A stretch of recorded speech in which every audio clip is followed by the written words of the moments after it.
There's a voice that lives inside all of us. It doesn't shout. It doesn't need to. It whispers, quietly, constantly. That wasn't good enough. You should have known better. You're falling behind. You try to ignore it. You try to drown it in noise, productivity, perfection. But late at night, when the world quiets down, you hear it again. And the truth is, you're not lazy. You're not weak. You're just exhausted from living with a voice that keeps telling you you're not enough. This voice is your inner critic. And today, I want to guide you, not to silence it, but to heal it. Through a practice called visual meditation, we're going to explore how to gently meet the parts of ourselves we usually fight, with attention, with imagination, and with compassion. This isn't about escaping. It's about coming home to yourself and staying. The inner critic is not born with us. It's built, layer by layer, through experience. Maybe it was a parent who only praised achievement, a teacher who compared you to others, a friend who disappeared when you were vulnerable. At some point, your nervous system decided, if I keep myself in check, maybe I won't get hurt again. If I criticize myself first, maybe no one else will. And slowly, this voice became your constant companion, uninvited, unrelenting, but also trying to protect you. Yes, your inner critic is cruel, but underneath its sharpness, it's scared. It's afraid you'll be judged, abandoned, unworthy. So it builds armor. But the problem is, it turns that armor inward, and in trying to keep you safe, it keeps you small. Let's be honest. Some of us have mistaken self-criticism for self-discipline. We think being hard on ourselves is the only way to grow. We say things like, I'm just keeping myself accountable. I don't want to get lazy. If I don't push myself, who will? But here's the cost. You become afraid to start new things because the critic might humiliate you. You never feel proud of what you achieve because it's never enough. You struggle to rest because rest feels undeserved. This is not motivation. This is mental warfare. And the only way out is not to fight harder, but to meet this part of you in a new way, not with silence, not with shame, but with sight, through visual meditation. Visual meditation is not a performance. It's not a competition in calmness. It's an invitation to observe, to soften, and to reimagine. Here's how it works. Instead of repeating affirmations you don't believe, you're shown an image, a movement, a metaphor, and that metaphor becomes a mirror. Let's try it now. Close your eyes for a moment. Picture yourself standing in front of a mirror, but this time, instead of your reflection, you see the voice of your inner critic.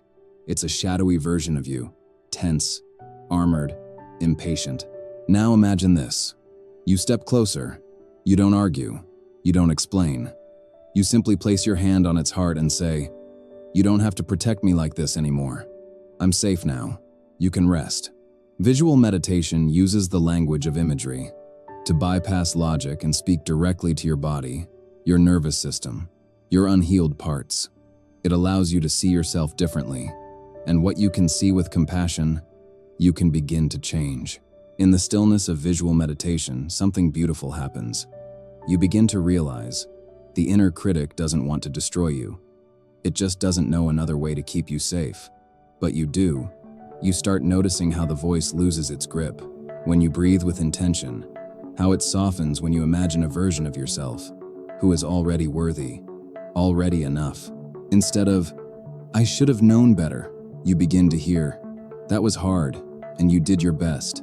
Instead of, you failed again, you start to whisper, that was brave, I'm proud of you for trying. This is not delusion, it's a reclamation. You are not betraying growth by being gentle. You are making growth possible. Reparenting is the act of giving yourself what you didn't receive when you needed it most. Visual meditation can become a doorway for that.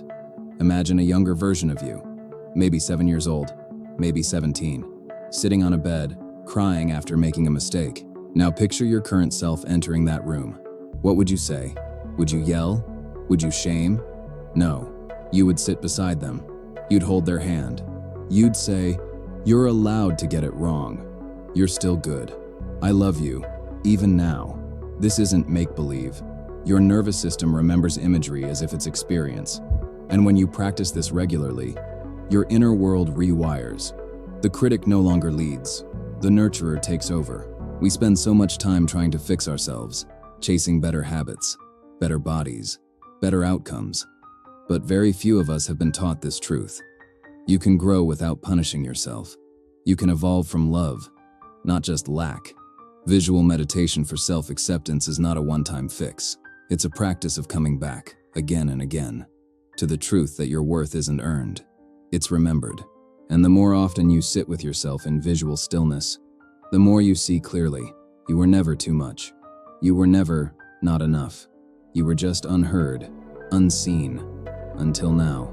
So many of us are exhausted, not from doing too much, but from fighting ourselves every step of the way. But here's what I want you to take with you today. You don't need to silence your inner critic. You need to hold it in your gaze until it transforms. Through visual meditation, you don't need to fake confidence. You just need to show up, honestly, gently, consistently. Because real self-acceptance is not a destination, it's a direction. Every time you choose to see yourself with softness, you're walking that path, and every step is worthy. If this journey resonated with you, try this tonight. Find a quiet space, close your eyes, picture the version of you that most often feels judged, and simply say, "You are welcome here, even now, especially now." If you feel moved, leave a comment below. What's one thing your inner critic says that you're ready to release?